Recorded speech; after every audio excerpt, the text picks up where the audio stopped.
Hitting 500 over the 7 games, and he hits one up the middle, and he's got a base hit to start this game. So Lindor wastes no time. Second. A ninth inning nail biter, a furious sixth inning comeback that almost changed everything, and a game-ending double play with the season's hopes hanging in the balance. It's not just about who won or who lost. It's about the moments that led to that heart-stopping finale. Welcome to Baseball Extra, your home for analysis that goes beyond the box score. The Mets and Nationals just played an absolute classic, a true chess match on the diamond. Today, we're going deep into the plays, the strategy, and the pivotal moments you might have missed that decided this thriller. How did the Nationals manage to load the bases and ignite their offense without a single hit? And how did the Mets' incredible rally fall agonizingly short? Stick around, because we are breaking it all down right here on Baseball Extra. All right, let's set the scene. We're in the middle game of a critical 3-game set. The Mets are feeling the heat, desperately needing a win to keep pace with the Phillies, who just swept the Mariners. Every game from here on out feels like a playoff game. On the mound for the Washington Nationals, you have Brad Lord, a guy who has been a solid presence for them. And for the Mets, it's Cody Senga, looking to get back in the win column for the first time since early June. The game starts, and right away, the Mets look to make a statement. Francisco Lindor, who has been seeing the ball like a beach ball lately, steps up to the plate. On just the second pitch from Brad Lord, Lindor rips a single straight back up the middle. Just like that, his hitting streak extends to 8 games. This is exactly the kind of start the Mets need from their leadoff man: get on base, create pressure, and set the tone. But baseball is a game of push and pull. The very next batter is Juan Soto, facing his old team. Soto has been a thorn in the National side, homering just last night. The tension is there, but Brad Lord isn't rattled. He challenges Soto and gets him to strike out swinging. That's a huge out for Lord, settling him down after the leadoff single. Then, Brandon Nimmo steps in, another Met who's been on a hot streak.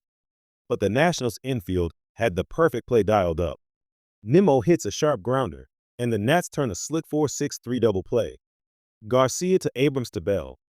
In the blink of an eye, the inning is over. Lindor's leadoff hit is erased, and the Mets are retired. It was a perfect example of how quickly momentum can be shut down by sharp defense. Now, we flip to the bottom of the first, and it's Cody Senga's turn. Senga has had some tough luck, not recording a win in over a month, partly due to an injury.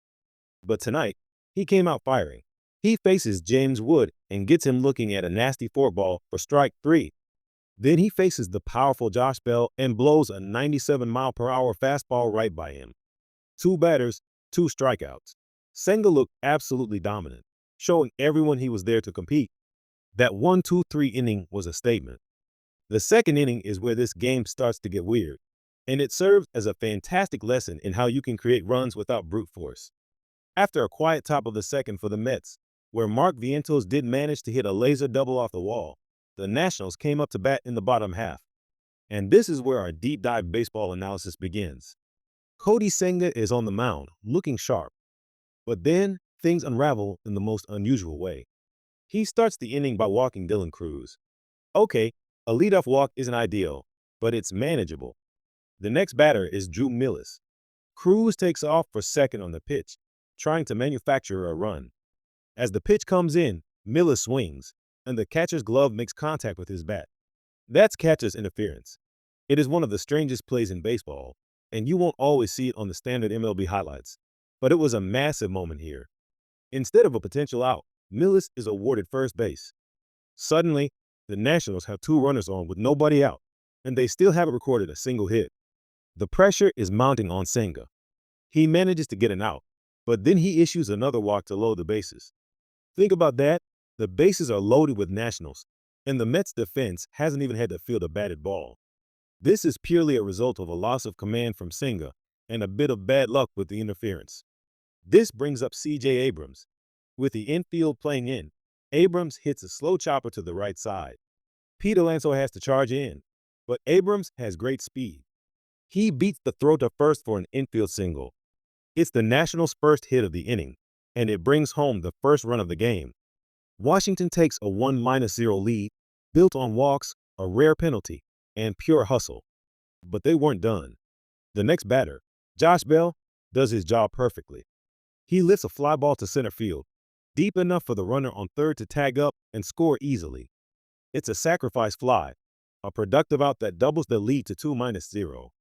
The Nationals had masterfully capitalized on the Mets' mistakes, showing that you don't always need booming home runs to win a ball game. After that strange second inning, the game settled for a bit. Both pitchers were locked in. But in the bottom of the fourth, the Nationals' bats came alive for real. This wasn't about walks or weird plays anymore. This was about pure hitting. Paul DeJong, who already made a great defensive play earlier, leads off the inning and smacks a line drive right down the left field line. It stays fair, hugging the chalk all the way into the corner for a leadoff double. DeJong is fired up, and that hit extends his own hitting streak to 9 games. That brings up the rookie, Dylan Cruz. With a runner in scoring position, Cruz doesn't try to do too much. He just looks for a pitch he can drive, and he gets one. He ropes a line drive into the left field corner for another double. DeJong scores easily, and the Nationals' lead grows to 3-0. This was a fantastic piece of situational hitting from the young player. The very next batter is Drew Millis, who got on base earlier but that catches interference. This time, he leaves no doubt. He absolutely demolishes a pitch, sending a rocket down the right field line past the diving Pete Alonso. As the ball rolls into the corner, Cruz scores, and Millis is flying around the bases. He doesn't stop at second. He legs out his first career triple. The dugout is going wild. In just 3 batters, the Nationals have used a double, another double, and a triple to blow the game open. It's now 4-0, and the Mets are in a deep hole. Heading into the 5th inning, down 4-0, the Mets desperately needed a spark. And they got one from an unlikely source who's been on fire lately, Brett Baty. Baty steps up to the plate, and he gets a pitch he can handle. He launches it deep into the right field seats, a no-doubter home run. It was his second home run in 2 nights, and both of them were absolute moonshots into the second deck. Just like that, the Mets are on the board. It's 4-1. You could feel a little bit of energy coming back into their dugout. Maybe, just maybe, this was the start of something. But in championship-caliber baseball, answering back immediately is crucial. In the bottom of the 5th, the Nationals did exactly that. After Baty's homer gave the Mets life, Josh Bell stepped to the plate for Washington. And he delivered the most psychologically deflating blow possible. He crushed a baseball, sending it soaring over the fence for a solo home run of his own. The crowd erupted. The Nationals' lead was immediately back to 4 runs, now 5-1. This entire Mets versus Nationals game was a perfect display of momentum swings. The Mets get a huge emotional boost, and within minutes, the Nationals snatch it right back. It was a gut punch to the Mets and their fans, and at this point, it really felt like the game might be out of reach. And now we come to the top of the 6th inning, an inning that will be remembered as the heart of this incredible game. Down 5-1, it would have been easy for the Mets to pack it in. Brad Lord was still on the mound for the Nationals, and he had pitched a great game up to this point. But here's where pitcher fatigue and the relentless nature of a good lineup come into play. Lord starts the inning by issuing back-to-back walks. You could just sense that he was starting to lose his command. The pitches were missing their spots, and the Mets were showing great patience. This brought the dangerous Pete Alonso to the plate. Alonso had been hitless in the series, but great players deliver in big moments. He gets a pitch on the outer half of the plate, and instead of trying to pull it for a home run, he takes it the other way, slicing a double down the right field line. 1 run scores, and the Mets have runners on second and third. It's now 5-2, and the tying run is coming to the plate. The pressure is on. The batter is Jeff McNeil, another clutch hitter, and he does the exact same thing Alonso just did. He takes an outside pitch and lines it down the left field line for a fair ball. It rolls into the corner, and both runners score. A 2-run double for McNeil. Suddenly, a 5-1 blowout has become a 5-4 nail-biter in the blink of an eye. The Mets have scored 3 runs in the inning, and the Nationals are in full-blown crisis mode. That's the end of the night for Brad Lord. The Nationals have to go to their bullpen, calling on Cole Henry to put out the fire. But the Mets aren't done.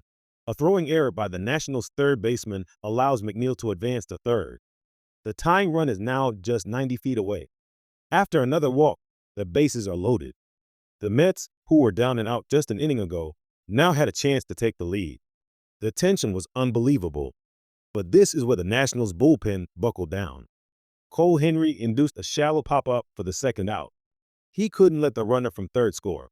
With the bases still loaded, he faces Luis Torrens and gets him to hit a hot shot ground ball that's snagged by the infield. The inning is over. The Mets score 3 runs and make it a 1-run game, but they leave the bases loaded. It was an incredible comeback effort, but you had to wonder if leaving those runners on base would come back to haunt them. We jump ahead to the top of the 9th inning. The score is still 5-4. The bullpens have done their jobs, and it all comes down to this. The Nationals bring in their new closer, Jose A. Ferrer, to try and seal the victory. The first batter he faces grounds out, 1 away. But then, Cedric Mullins steps in and hits a ground ball that just finds a hole. A base hit. The tying run is on first base for the New York Mets. The crowd is on its feet. The pressure is immense. Every single pitch feels like the most important of the season.